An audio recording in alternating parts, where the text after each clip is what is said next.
নমস্কার, আমি আশালতা। আজকে আমি আপনাদের ডিমের একটা দুর্দান্ত রেসিপি করে দেখাবো। তো তার জন্য এখানে পেঁয়াজের খোসাগুলো নিয়েছি, মানে পেঁয়াজটা ছাড়িয়ে এরকম কেটে নিয়েছি।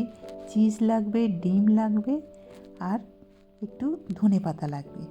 ব্যাস, এবারে প্রথমে ডিমগুলো ফাটিয়ে নেব।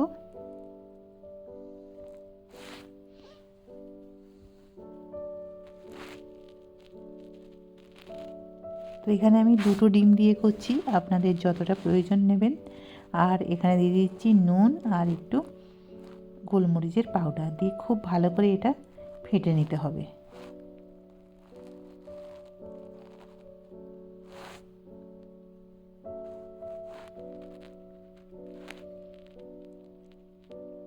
তো এটা ফেটিয়ে নিয়েছি। এবারে এখানে আমি তেল দিয়ে দিচ্ছি।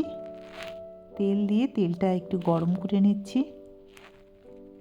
নিয়ে এবারে এই পেঁয়াজের খোসাগুলো দিয়ে দেবো। খোসা মানে পেঁয়াজটাই দিয়ে দিচ্ছি। পেঁয়াজগুলো দিয়ে দিলাম সাজিয়ে।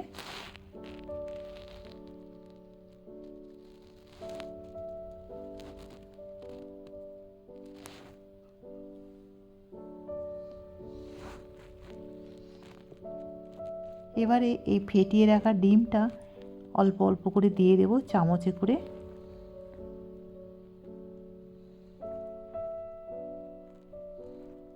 কেননা পেঁয়াজের এগুলো তো ছোট ছোট, তো কম কম করে এই চামচে করে দিলে খুব সুবিধা।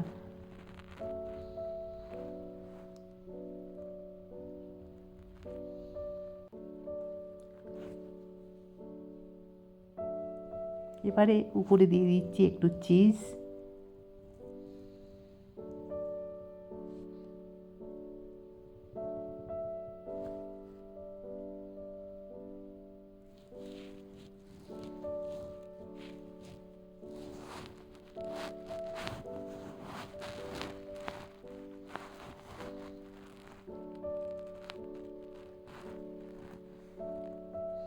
তো অল্প অল্প করে দিলাম চিজটা দিয়ে। এবারে এর মধ্যে দিয়ে দিতে হবে ধনেপাতা অল্প অল্প। এটা দেখতেও যেমন ভালো লাগবে, খেতেও কিন্তু অনেক ভালো লাগবে। তো অল্প অল্প একটু করে ধনেপাতা দিয়ে দিচ্ছি।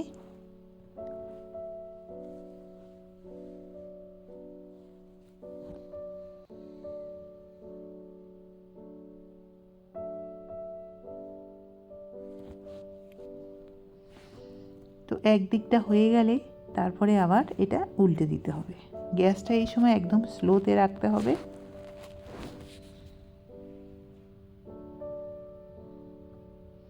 এদিকটা হয়ে গেছে, এবারে উল্টে দিচ্ছি। যখন দেখবেন ডিমগুলো একটু হয়ে গেছে উপরটা, তখনই এটা উল্টাতে হবে।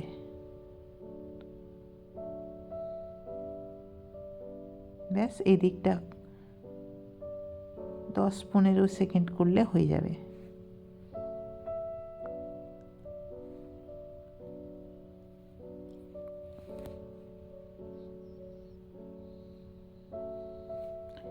এই ব্যাচটা হয়ে গেছে। এবারে পরের ব্যাচটা আমি করে নেব। এবারে এটা তুলে নিচ্ছি। তো দেখে আপনারা বুঝতে পারছেন কত সুন্দর হয়েছে। বাচ্চাদের তো খুব ভালো লাগবে। অনেকে ডিম খেতে ভালোবাসে না, কিন্তু এইভাবে যদি সাজিয়ে দেওয়া যায় কোনো বাচ্চাকে বা কোনো গেস্টকে, খুব ভালো লাগবে। এমনিতে তো ডিম ভাজা আমরা করেই থাকি, ডিমের অমলেট, কিন্তু এইভাবে যদি একদিন আপনারা করেন তো আশা করছি খুব ভালো লাগবে। আর এটা টমেটো সসের সাথে বা কেচাপের সাথে পরিবেশন করবেন, দারুণ লাগবে। কেমন লেগেছে রেসিপিটা আপনাদের, আপনারা অবশ্যই কমেন্ট করে জানাতে পারেন।